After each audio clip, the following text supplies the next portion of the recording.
Hello everybody, welcome back. I hope you had a great Christmas and a great new year, and hopefully this coming year is much better than this previous year. Today I will be reviewing seasons 5 and 6 of the Clone Wars, but the next Clone Wars video, I'm going to review season 7 of the Clone Wars, and then get what I think about the Clone Wars overall, and maybe some of its high points and low points, but mostly I'll be talking about season 7, so tune in for that. So let's begin with season 5 of the Clone Wars. The first 5 episodes are fine, they're okay. We have a 4-episode stint with Alderaan, and for almost the entire time, I thought they were saying Alderaan, and that confused the living daylights out of me. Lex is there, which is horrible for everyone. I don't know why the writers brought him back, or why Ahsoka and Steela like him. What on earth do they see in him? What happened to their brains? It's just like the weirdest triangle romance I've ever seen in my life. So that was kind of meh. And at the end of the episode, where Ahsoka's trying to save Steela from falling off the edge of a cliff, Ahsoka's using her force powers to bring her up. As Ahsoka's trying to bring her to safety, Ahsoka gets shot back of her shoulder. Steela falls to her death, unfortunately. However, the one thing I'd like to point out that I thought was a little funny in this terrible moment was that when Ahsoka gets shot, she falls backwards. I'm no pro at physics, and I'm not the smartest person in the world, but I'm pretty sure that Ahsoka was supposed to fall forward. If the Force hits you from behind, you don't fall in the direction where the Force hits you. You fall in the opposite direction. And so fall with Steela, not away from Steela. So the next 7 episodes are really weak. They're not very good at all. I hardly remember any of it, and if these 7 episodes just fell off the face of the planet, nobody would notice.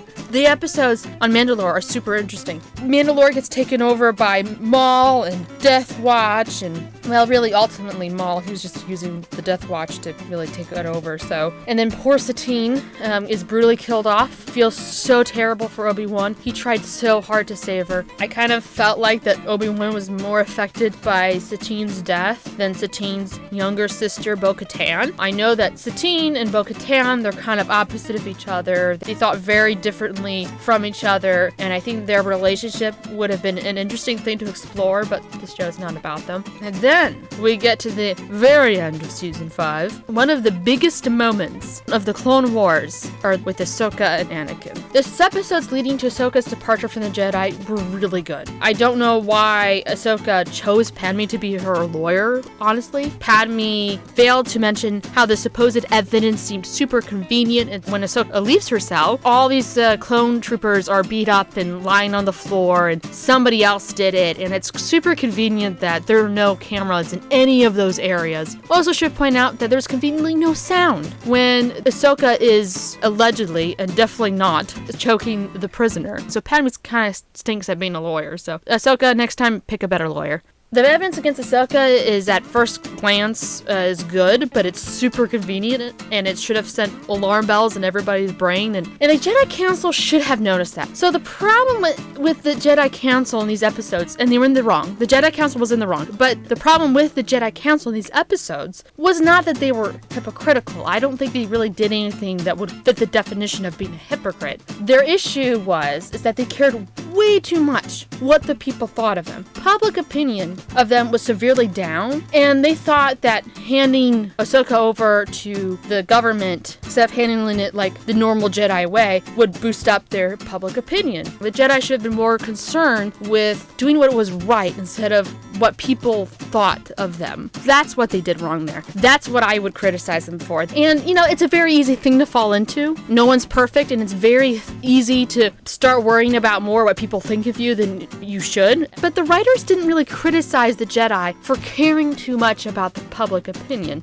They criticized them for being hypocritical, which I felt like was the wrong thing. That part didn't fit. Instead of getting the correct criticism, we got this horrible, horrible speech by Barriss. She's going on about how the Jedi are hypocritical, and she's criticizing them and their morality. She is far worse than the Jedi. What she did was incredibly evil. So, like, how dare she lecture the Jedi on morality when she has nothing to stand on herself?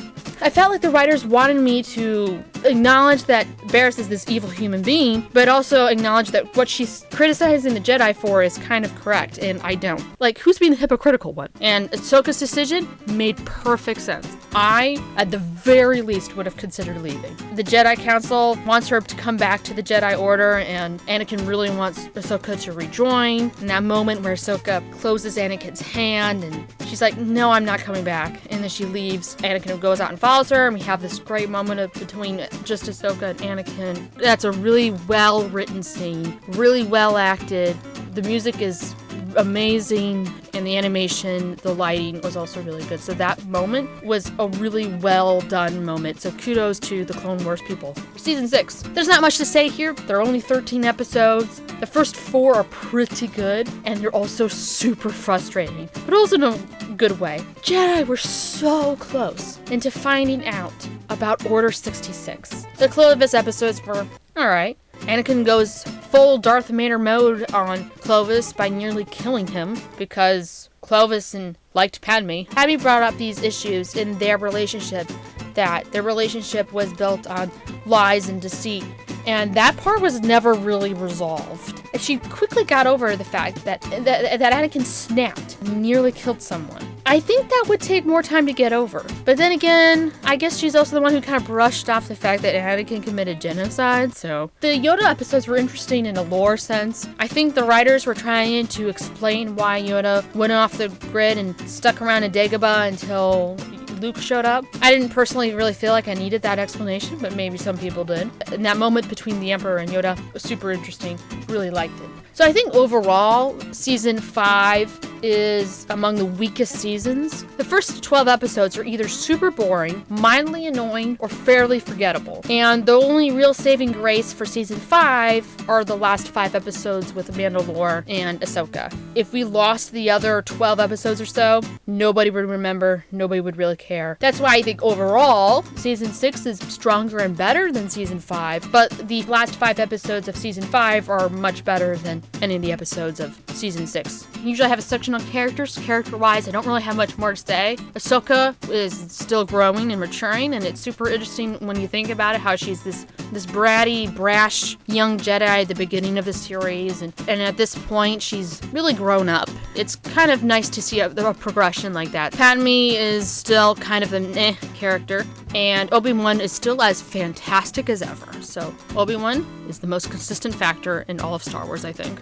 Darth Maul, a really good villain. Episodes with him in it tend to be much better. He's got a different agenda than Darth Sidious. He doesn't really want to work for Darth Sidious anymore, and the guy who does his voice, superb. It does such a superb job. Asajj Ventress, this character is probably the biggest surprise to me because I don't think I would have thought of her to be becoming this interesting. She's kind of like this villain at the beginning, and then she kind of becomes an anti-hero. She helps Anakin find proof that Ahsoka is innocent, but she's still got her own thing she wants to do, and she's a really interesting character. I wonder what happened to her after Order 66, but I don't think they deal with her again after Season 5, which is a shame. Overall, Season 5 and Season 6, with the best parts of Season 5 and Season 6, are super interesting and really good episodes. If you like Star Wars, I would recommend watching it. Thanks for joining me. See you next time. Bye!